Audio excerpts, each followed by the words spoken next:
रोज प्यार कर लो और छोड़ लो,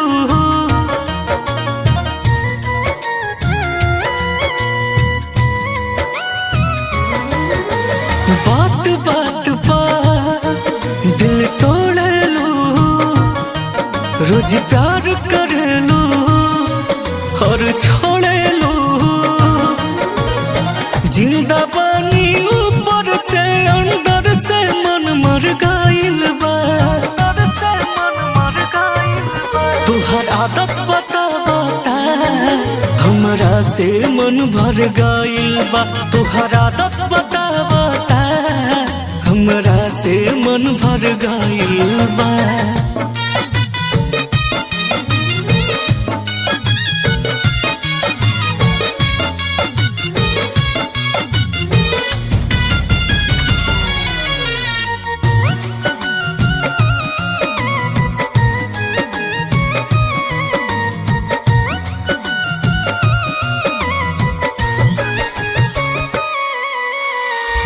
प्यार तू कैलो के कैलो कारोबार हो, आदत लगा के बदल दिहलू यार हो।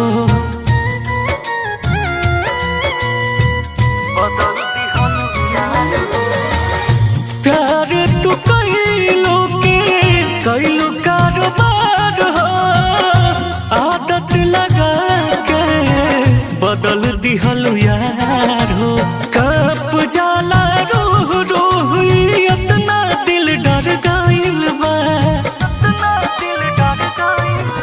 तुहर आदत बता बता हमरा से मन भर गइल बा। तुहर आदत बता बता हमरा से मन भर गइल बा।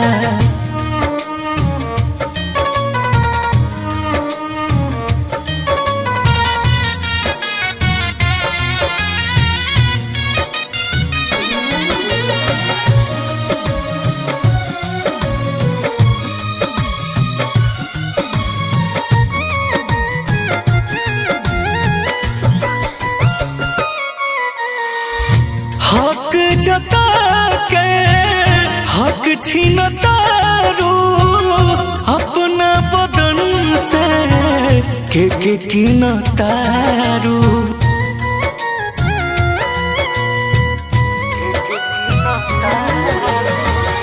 हक जता के हक छीनतारू, अपना बदन से के कीनतारू।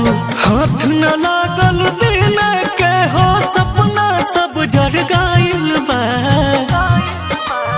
हो तुहरा आदत बता बता हमरा से मन भर गइल बा। तुहरा आदत बता बता हमरा से मन भर गइल बा।